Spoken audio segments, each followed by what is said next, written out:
vacancia. Even before the previous president's removal, people were saying that there was an attempt to get rid of him in order to postpone next year's elections. It was alleged that a certain group, with my participation, were hoping to stay in power. I am a Democrat. I respect our institutions and our laws. This is a transitional government, and our first duty is to guarantee free and fair elections. Nothing and nobody will stop the elections going ahead on April the 11th next year. The public has a democratic duty to elect its representatives. That was part of Manuel Merino's resignation speech, which was broadcast to Peruvians just a couple of hours ago. Colin Harding is a Latin America analyst. He's director of Latin Forum. He joins us now from the English city of Manchester. Colin, great to have you with us. What do you make of that's that little clip that we played there, where Merino's talking about theories that he is sort of the figurehead of a group of politicians who removed Martin Vizcarra as president just because they want to remain in power? Well, he said now that, what he has said, that when he was resigning, that the elections next April, which are constitutionally due, will take place. That he was only serving out sort of as an interim president the last few months. That, in fact, is now not going to happen either. But he's quite insistent that the elections will take place.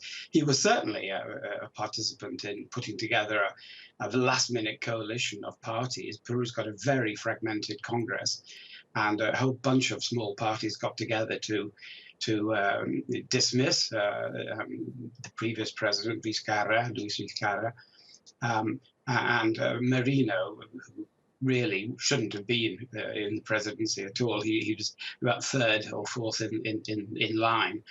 He only took over because the vice president had previously resigned. So his future now looks very uncertain. There are general elections next April, but in the meantime, Congress has to get together to appoint a new interim president, which is the umpteenth in recent times. Yeah, absolutely. Over the past, at least 30 years or so, it is not unusual in any way for a Peruvian president to be charged or to face allegations of corruption. What about those charges that have been placed against Martin Vizcarra? How much are people on the streets protesting against his removal because of their belief that actually here we had a man who was actually taking action against corrupt officials and elected politicians? Yes, I think that's very much the case. And in fact, there are proposals that he should be reinstated. That's one solution to the growing chaos in Peruvian politics, that Vizcarra might be reinstated by the Constitutional Court.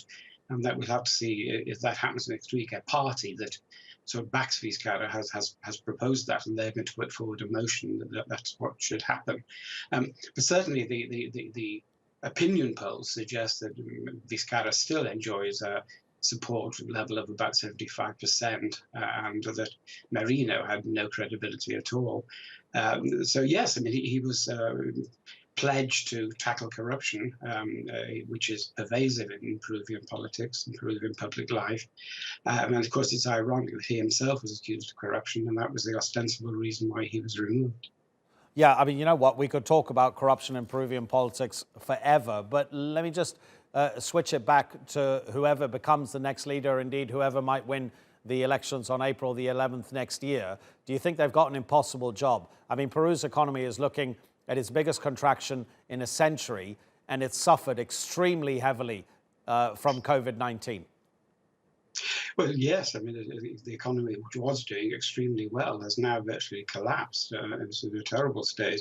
The death rate from the coronavirus is the highest in the world, I think, or at least per head of population. It's well over 1,000 per million population.